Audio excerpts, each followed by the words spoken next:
8 વિષય સામાજિક વિજ્ઞાન પ્રકરણ 9 સંસાધન તેની આપણે શરૂઆત કરી છે સ્વાધ્યાયની પ્રશ્નોત્તરીની. તેમાં આપણે પહેલું દેખવાનું છે કુદરતી વનસ્પતિ કોને કહેવાય? તો કે જે વનસ્પતિ માનવીની મદદ વિના પોતાની મેળે જ આપમેળે જ જાતે જ ઉગી નીકળે તેને શું કહેવાય? કુદરતી વનસ્પતિ. જેમ કે તમે કોઈ પણ ઘાસ કચરું કૂતરું દેખતા હોય, બરાબર, જાતે ઉગી નીકળો તો કુદરતી વનસ્પતિ કહેવાય. કોઈ લીમડો દેખો, આમાં દેખો, જાતે ઉગી નીકળો તેને કુદરતી વનસ્પતિ કહેવાય. વન્યજીવમાં કોનો સમાવેશ થાય? તો કે વન્યજીવમાં વિવિધ પ્રાણીઓ, પશુ પક્ષીઓ અને કીટકો, જીવજંતુઓનો સમાવેશ થાય છે. આ વાત કરીએ તો અલગ અલગ પ્રાણીઓ છે, પશુ પક્ષીઓ છે, કીટકો છે, તે બધાનો વન્યજીવમાં, જંગલી પ્રાણીઓમાં સમાવેશ થાય છે. વનસ્પતિનું વર્ગીકરણ કોના આધારે થાય છે? કે વનસ્પતિનું વર્ગીકરણ સમુદ્ર સપાટીથી જે તે સ્થળની ઊંચાઈ અને તેની આબોહવાની વિવિધતા, કે અલગ અલગ આબોહવા હોય, કોઈ ઠંડી હોય, કે ક્યાં ગરમી વધારે હોય, ક્યાં વરસાદ વધારે પડતો હોય, તો આ બે બાબતોના આધારે થાય છે. કે સમુદ્ર સપાટી તેની ઊંચાઈ કેટલી છે, જેમ જેમ ઊંચાઈ જાય ને તેમ શું થાય કે તેમ હવામાં ઓક્સિજનનું પ્રમાણ ઓછું થતું થાય. તેમ શું થાય? હવામાં ઓક્સિજનનું પ્રમાણ ઓછું થતું જાય. હવા ત્યાં ઉપર જાય તેમ બદલાતી જાય. હવે ધ્યાન નહીં. તળાવ અને સરોવરની પાણી સંગ્રહ ક્ષમતા વધારવા શું કરવું જોઈએ? તો કે તેમાં જમા થયેલ કાપ અને કાદો કચરો દૂર કરવા જોઈએ. જો કાકરા અને કાદો કચરો દૂર કરો તો પાણી વધારે સંગ્રહ થાય. એટલે એ દૂર. અને આપણા ગામમાં બી બતાવી છે ને, તળાવ બહુ બધું કર્યું છે. હા, એ ધ્યાન રાખવાનું. અને આપણે એક દાડે ઠીક છે, મોટા થયા અત્યારે બી તમે તમારી ઉંમર કરી શકો. ત્યાં કંઈ હેરી જંજર હોય, કંઈક સાપ એવું પીછે એવું કંઈ તમને કડી વળે, એટલે એના કરતાં તમે સ્કૂલના સાહેબો જે હોય, અથવા તમને જ કહું છું, આ સ્કૂલમાં ભણે છે ને શારદા પ્રાથમિક શાળા, તેની પાછળ છે ને તળાવ, તો સાહેબો છે અથવા બીજા કોઈક લોકો છે તે જેમને જણાવો તમે કે સાહેબ પેલું પાછળનું તળાવ સાફ કરાવવાનું છે, તેની આપણે ગ્રામ પંચાયતમાં સરપંચ સાથે વાત કરવા જઈએ. તો તમારા છોકરાઓ ને સાહેબ મતલબ પ્રિન્સિપાલને બધા ભેગા મળીને ત્યાં એ પાછળનું તળાવ સાફ કરવાનું, કેમ કે બધાને કામ લાગે. આખા ગામની સહિયારી એટલે કે ભેગી સંપત્તિ છે, ખબર પડે? બધાને કામ લાગે. ચાલો હવે ધ્યાન આપો. પ્રાપ્તિ સ્થાનોને આધારે સંસાધનના પ્રકાર મળવો. તો પ્રાપ્તિ સ્થાન એટલે કે અલગ અલગ રીતે મળતા હોય ને, તે રીતે આપણને સંસાધનના પ્રકાર આપણે જણાવવાના છે. તો પહેલો પ્રકાર આપણે દેખીશું. તો પ્રાપ્તિ સ્થાનો કે વિતરણ એટલે વહેંચણી. વિતરણ ક્ષેત્રોના આધારે સંસાધનનો પ્રકાર આ મુજબ છે. સર્વસુલભ સંસાધન, સામાન્ય સુલભ સંસાધન, વિરલ સંસાધન, એકલ સંસાધન. સર્વસુલભ એટલે શું? ઇઝીલી મળતા હોય તેને, એકદમ ઇઝીલી, તમારે કોઈ મહેનત કરવી પડે નહીં. સામાન્ય સુલભ સંસાધન, એના માટે તમારે થોડી મહેનત કરવી પડે. વિરલ એટલે શું? એકલા અટુડા હોય ને તેવા તેને શું કહેવાય? વિરલ. એકલા અટુડા હોય તેવા. એકલ એટલે ફક્ત દુનિયામાંથી અમુક કોઈ ખાસ જગ્યાએ જ મળતા હોય તેને શું કહેવાય? એકલ. વિરલ તો તમને અમુક જગ્યાએ મળી જાય, બધી જગ્યાએ ના મળે, પણ આ એકલ સંસાધન તમને કોઈ એક બે સ્થળ જ મળતા હોય. ખબર પડે છે? ચલો ભણવાનું ચાલુ કરીએ. સર્વસુલભ એટલે શું? તો કે આ પ્રકારના સંસાધનો આપણને સર્વત્ર મળે છે. સર્વત્ર એટલે શું? બધે. સર્વત્ર એટલે શું? મને કે સર્વસુલભ તમને ઇઝીલી બધે જગ્યા મળી રહે છે. સર્વત્ર એટલે બધે. સર્વત્ર એટલે શું? સર્વત્ર એટલે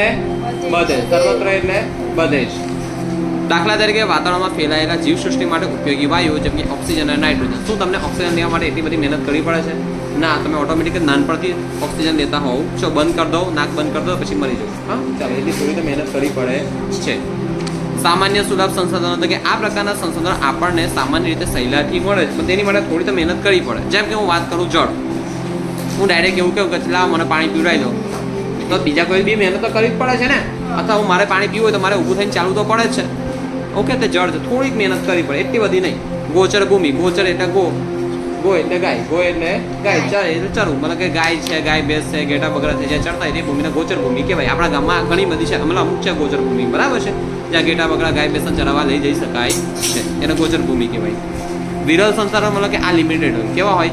લિમિટેડ. રેરિટીઝ. શું હોય? રેરિટીઝ એટલે લિમિટેડ હોય. આ પ્રકારના સંસાધનો આપણને મર્યાદિત સ્થાનો પરથી જ મળતા હોય છે. મર્યાદિત એટલે કે લિમિટેડ. પેલું આવે ને, તમારું નેટ આવે છે ને 1.5 GB નું લિમિટેડ આવે, જ્યારે જેનું 2 GB ગમે તેનું વાપરો તેને અનલિમિટેડ કહેવાય. દાખલા તરીકે કોલસો, આ એટલો બધો નથી. ખનિજ તેલ, કોલસો, કુદરતી વાયુ, વિવિધ ખનિજો, તે વગેરે આ કયા છે? લિમિટેડ સંસાધનો છે, વિરલ સંસાધનો છે, યાદ રાખજો. બરાબર. ચાલો હવે અહીં ધ્યાન. હવે ભણીશું આપણે એકલ સંસાધનો, જેને કહેવાય યુનિક્વલિટીઝ. બરાબર છે. તો આપણે દેખીએ, સમગ્ર વિશ્વમાં ભાગ્યે 1 કે 2 સ્થળે મળે તેવા ખનિજોને એકલ કે દુર્લભ કહેવાય. એકલ કે કયા કહેવાય? દુર્લભ સંસાધનો તરીકે ઓળખવામાં આવે છે. દાખલા તરીકે ક્રાયોલાઇટ ખનિજ. કયો ખનિજ? ક્રાયોલાઇટ. જે માત્ર યુરોપના ગ્રીનલેન્ડમાંથી મળી આવે છે. યુરોપનો કયો? ગ્રીનલેન્ડ. તો આ રહ્યું ગ્રીનલેન્ડ. જો પહેલાં આપણું વહાલું ભારત દેખો, આ આપણું વહાલું ભારત છે, બરાબર. ઝૂમ કરીને બતાડો તો કંઈક આ રહ્યું આપણું ભારત. આ લાઇટ ચાલુ કરી દીધી. આ રહ્યું આ વહાલું ભારત. ભારતની આપણે જે ઉત્તર પશ્ચિમે, ઉત્તર પશ્ચિમ એટલે આ સાઈડ, ઉત્તર પશ્ચિમ એટલે આ સાઈડ. તો આ રહ્યું ગ્રીનલેન્ડ. આ શું છે? ગ્રીનલેન્ડ. શું છે? ગ્રીનલેન્ડ. તે ડેનમાર્કનો ભાગ કહેવાય છે, બરાબર. આ રહ્યું ગ્રીનલેન્ડ. અને શું કહેવાય? ગ્રીનલેન્ડ. તો આને શું કહેવાય? ગ્રીનલેન્ડ. આ ગ્રીનલેન્ડ બકા બહુ મોટું છે, આ બરાબર છે. આ આખું ગ્રીનલેન્ડ છે. અને ગ્રીનલેન્ડ ક્યાં આવેલું છે? ભારતની કઈ દિશામાં? ઉત્તર પશ્ચિમ. ભારતની કઈ દિશામાં ગ્રીનલેન્ડ આવેલું છે? ઉત્તર પશ્ચિમ દિશામાં. આ ભારત છે, ભારતની ઉત્તર પશ્ચિમમાં અહીં ગ્રીનલેન્ડ આવેલું છે. તો અહીં બકા છે ને દુનિયામાં એકમાત્ર મતલબ કહેવાય એક જ જગ્યાએ જોવા મળે છે, ક્રાયોલાઇટ ખનિજ. કયું ખનિજ જોવા મળે છે? ક્રાયોલાઇટ ખનિજ. જે હું તમને છે ને પછી ફોટોમાં ગૂગલ પર તમને બતાડીશ. જે વિદ્યાર્થીને દેખવું હોય તો મને ત્યાં ટ્યુશનમાં જણાવજો, હું તમને ફોટો લઈને બતાડીશ, બરાબર.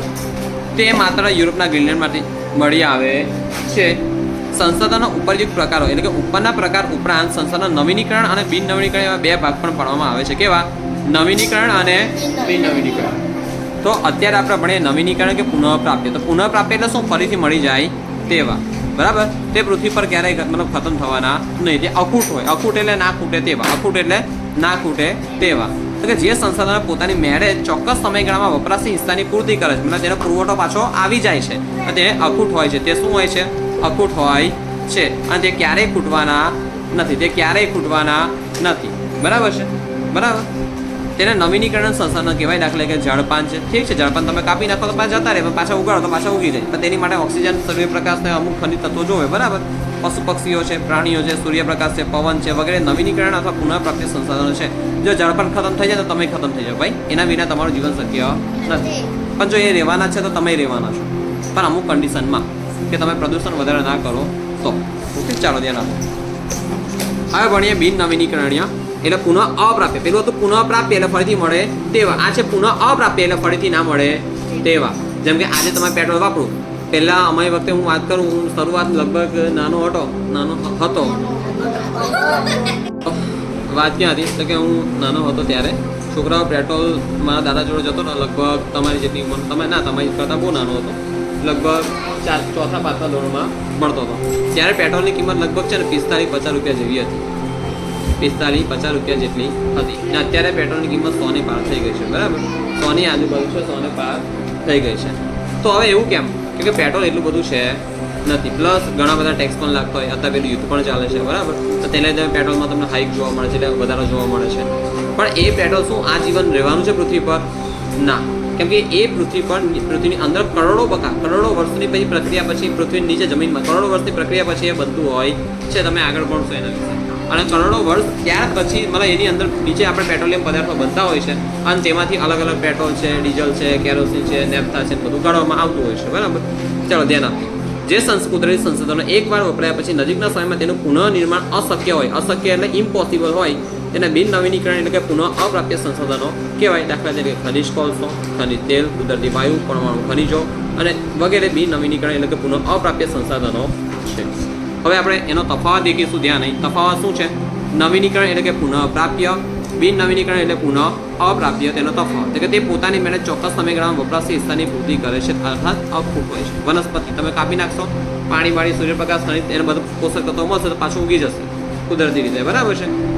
જ્યારે બિન નવીનીકરણ એવું નહીં. એકવાર વપરાઈ ગયા પછી પેટ્રોલ તમારે એકવાર વપરાઈ ગયું, પાછું મળવાનું તમારી બાઇકમાં ના. એકવાર વપરાઈ ગયા પછી નજીકના સમયમાં તેનું પુનઃનિર્માણ અશક્ય હોય છે, એટલે ઇમ્પોસિબલ હોય છે. નવીનીકરણ એટલે કે ઝાડ, પાન, પશુ પક્ષીઓ, પ્રાણીઓ, સૂર્યપ્રકાશ, પવન વગેરે કયા સંસાધનો છે? નવીનીકરણ. જ્યારે વાત કરીએ ખનિજ કોલસો, ખનિજ તેલ, કુદરતી વાયુ, પરમાણુ ખનિજો વગેરે બિન નવીનીકરણ સંસાધનો છે. ઓકે, આ યાદ રાખવાનું છે. હવે વાત કરીએ માનવ સંસાધન વિશે ટૂંક નોંધ લખો. તો કે માનવે જગતમાં સંસ્કૃતિનું નિર્માણ કર્યું છે, ખબર છે ને. અને તમે પણ એક પ્રકારનું સંસાધન કહો. માનવ પણ શું કહેવાય? સંસાધન. કેમ? એક ઉદાહરણ આપું તમને. સરકાર છે ને, આપણે 18 વર્ષમાં જે બાઇક ચલાવતા હોય 18 વર્ષની ઉપરના હોય તેમને સરકાર શું કહે છે? નાના છોકરાને બી કહે છે કે હેલ્મેટ પહેરવા. તમારે બી હેલ્મેટ હોય, નાના ટેણિયાઓને બી હેલ્મેટ હોય છે, તો કે હેલ્મેટ પહેરવાનું રાખો. એવું કેમ? એટલે આ વાગશે તો આપણને વાગશે. સરકારનું શું જાય છે? ના, એવું નથી હોતું. ધારો કે તમારા પપ્પા અથવા તમારા કોઈ પણ જે અગત્યનું ઘરનું હોય મેમ્બર, તે આવીને બાઇક લઈને પડે છે ને વાગે ને ગંભીર ઈજા થાય ને કદાચ ના સંજોગોમાં ખરાબ સંજોગોમાં મૃત્યુ પણ થઈ જાય છે, તો એકની પાછળ આખું ઘર ચાલતું હોય બકા એવું હોય ને. ઘણી જગ્યા તો હોય છે. ધારો કે 2 જણા છે ને બંને બકા બાઇકમાં પછી એક્સિડન્ટ થાય ને બંને મરી જાય છે, પછી 2 પાછળ આખું ઘર ચાલતું હોય તો બે પાછળ આખું ઘર ચાલતું હોય તો હે ને તમારા લીધે મતલબ કે 2 જણને લીધે કેટલા બધા હેરાન થાય, ઘરના બધા હેરાન થશે, એમનું જીવન જોખમાશે. કેમ કે એ લોકો આગળ જો સિમ્પલ ભાષામાં ધારો કે 2 જણા થઈને 50,000 કમાય છે, મહિનાના કેટલા કમાય છે? 50,000 કમાય છે, અને તે એક્સિડન્ટમાં મરી જાય છે. તો એક્સિડન્ટમાં મરી જવાના કારણે થાય છે શું બકા, મતલબ ગુજરી જવાનું થાય છે શું કે એની નીચે જે પણ લોકો હોય, જેમ કે એ બંનેના વાઈફ હોય, એમના 2 છોકરા હોય, મમ્મી હોય, પપ્પા હોય, બરાબર છે, મતલબ બા દાદા હોય, તો તે બધા ભાઈ જીવન શું થશે? જોખમાં હશે કે હવે પૈસા લાવીને ખાશું ક્યાં? લાઇટ બિલ કોણ ભરશે? ફોનનું બિલ કોણ ભરશે? મતલબ કે તમારે ઇલેક્ટ્રિસિટીનું બિલ છે, તેમજ તમારે ઇન્ટરનેટ બિલ, એ બધું કોણ ભરશે? છોકરાની સ્કૂલની ફી, ટ્યુશનની ફી કોણ ભરશે? ખાવાના પૈસા ક્યાંથી લાવીશું? 3 ટાઈમ ખાવાનું કેવી રીતે પૂરું કરીશું? દૂધના પૈસા કોણ ભરશે? દૂધના પૈસા કોણ ભરશે? મતલબ કે એ 2 જણ વ્યક્તિના મરી ગયા તમારા ઘરના, બરાબર છે, તો તેની પાછળ કેટલા હેરાન થાય બગા. અને હેરાન તો થાય, ઠીક છે, યાદો બધી હોય તમારી જૂની, બરાબર. ધારો કે બંને છોકરાઓ મરી ગયા છે, તેમની વાઈફ છે તે હેરાન થાય, તેમના છોકરાઓ હેરાન થાય, તેના મા બાપ એટલે કે પેલા છોકરાઓના બા દાદા હેરાન થાય, હે ને. એમનું ખાવાનું છે, ખાવાનું ને બધું કેટલું બધું બિલ ને બધું આવતું હોય, બરાબર. લાઇટ બિલ છે, તમારો ઇન્ટરનેટનું બિલ છે, ફોનનું બિલ છે, ભાઈ તમારે આ સીધી બસમાં 3 ટાઈમનું ખાવાનું બી અઘરું પડી જાય જો એ 2 જણા ગુજરી જાય. અને આવું તમારા ઘરમાં કદાચ થાય તો વિચારો કેવું થાય. એટલા માટે સરકાર કહે કે તમે હેલ્મેટ પહેરો, જેથી તમે તો હેરાન ના થાવ, બીજા બી હેરાન ના થાય, હે ને. આગળથી કંઈ કચરું આવતું હોય અથવા કંઈક ઉડતું હોય નાનું અમથું જીવડું, તે તમારી આંખમાં ના પહેરે, બરાબર છે. બીજા કેટલા બધા સેફ્ટી રીઝન્સ આવતા હોય, સેફ્ટીના કારણ આવતા હોય છે. અને હેલ્મેટનું મુખ્ય કારણ એ પણ છે બતા કે સિમ્પલ ભાષામાં જો તમે ગુજરી તો તમારા જીવનનું, તમારા પરિવારનું તો બધું બંધ થઈ જાય. પણ તેની સાથે વિચારો કે એ છોકરા કંઈ કંપનીમાં કામ કરવા જતા હોય, કંઈક માર જેવું કોઈ ટ્યુશન ચલાવતું હોય તો, અથવા કોઈ શિક્ષક હોય તો તે છોકરાનું બી જીવન જોખમાય ને, કે હવે કોણ ભણાવશે એવી રીતે. એટલે હેલ્મેટ ફરજિયાત હોય છે, અને એવું તો દરેક સંજોગોમાં ફરજિયાત જ હોય છે. તમે અહીં ઘરમાં ગામમાં ચાલો કે તમે બહાર ચાલો.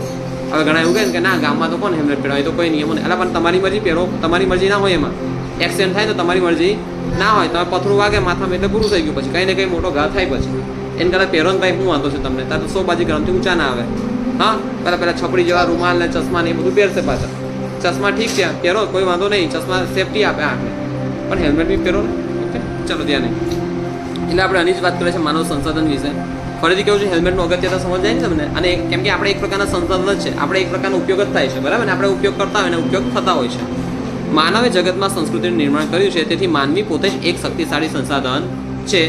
તે પોતાના જ્ઞાન અને કૌશલ વડે કુદરતમાં વિવિધ તત્વોના સંસાધનોના સ્વરૂપે વાપરે છે. જ્ઞાન અને કૌશલ વડે. ધારો કે મને કોલસો મળ્યો, તો કોલસાનું હું દેખીને શું કરીશ, કાં તો રંગ પાડીશ, એનાથી કંઈક દોરીશ, ડ્રો કરીશ. કદાચ મને વધારે નોલેજ હશે તો મને ખબર પડે કે એને બાળવાથી ઉર્જા મળે છે, હે ને.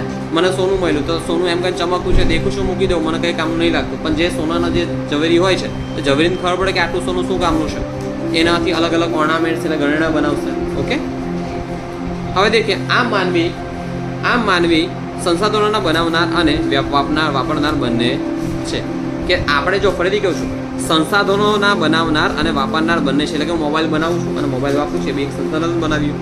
આ પ્રક્રિયા માનવ પોતાની બૌદ્ધિક ક્ષમતા પ્રમાણે, એટલે કે જેટલું જાણતા હોય તે પ્રમાણે કુદરતમાંથી મળતા તત્વોમાંથી ઉત્તમ તત્વો પોતે પસંદ કરે છે, હે ને. આપણે સિમ્પલ ભાષામાં સોનું પસંદ કરીએ છીએ, પણ શું આપણે ધૂળ પસંદ કરીએ છીએ? ના. ઓકે, ઉત્તમ તત્વો. માનવી કુદરતી સંપત્તિનો મહત્તમ ઉપયોગ ત્યારે જ કરી શકે કે જ્યારે તેની પાસે તે માટેના આવશ્યક કૌશલ્યો, એટલે કે આવડત હોય. શું હોય? આવડત હોય, જાણકારી કે ટેકનોલોજી હોય, બરાબર. આટલું ધ્યાન રાખવાનું. શિક્ષણ અને આરોગ્ય સેવાઓ માનવીને એક વિશિષ્ટ પ્રકારનું શું બનાવે છે? સંસાધન બનાવે છે. શિક્ષણ અને કઈ સેવાઓ? આરોગ્ય સેવા માનવીને શું બનાવે છે? વિશિષ્ટ પ્રકારનું સંસાધન બનાવે છે. કેમ શિક્ષણ કેમ જરૂરી છે? તમને ખબર પડે છે ને કેમ જરૂરી છે. આગળ જઈને સિમ્પલ ભાષામાં છોકરાને હતા, તમે આટલા મોટા થયા પણ તમને વાંચતા નહીં આવડતું, કેવી તકલીફ. તમારે કંઈ એકલું ફરવા જવાનું થયું, હા, તો કેટલું તકલીફ પડે ને બસમાં. પેલો હું વાંચું, તમે કંઈ નહીં બસ, મને કંઈ કોઈને પૂછો કંઈ ખોટું કહે તો એને ના આવડતું હોય તો તમે કંઈ મોટા થાવ છો વધારે, અને કદાચ સિમ્પલ ભાષામાં પેલો છોકરો કંઈ પૂછે કે મારે આજે આ ડીશ ખાવા જવું છે, તો તમે મેન્યુ બતાવશો અને મને મેન્યુ દેખશો, મારે આ ખાવું છે, પણ મેન્યુ તમને વાંચતા ના આવડે તો, કિંમત જ ખબર ના હોય તો, અને એ કિંમતના ભૂલે ચૂકે તમે આંગળી મૂકીને મોંઘી ડીશ પસંદ કરી દીધો, 5,000ની ડીશ પસંદ કરી લે, ચાલ મને તો આ લાંબુ નામ દેખાય એટલે આ પસંદ કરી લો, કંઈ પૈસા આપવાનો વારો આવે તો બીજું ઘણું બધું થઈ શકે છે, બરાબર. ચાલો, એક વિશેષ પ્રકારનું સંસાધન બનાવે છે અને માનવીની સંસાધન બનાવવાની એ પ્રક્રિયાને માનવ સંસાધન વિકાસ કહેવામાં આવે છે. તો આજે આટલું ચાલ્યું સમાજમાં. ઓકે, ને આ બધું કાલે બકા સિમ્પલ ભાષામાં મોડે કરીને લાવજો. પરમ દિવસે શાનો યુનિટ ટેસ્ટ છે? ગુજરાતી. ઓકે, તો આ સિમ્પલ ભાષામાં મોડે થઈ જવું જોઈએ. ક્લાસ પૂરો.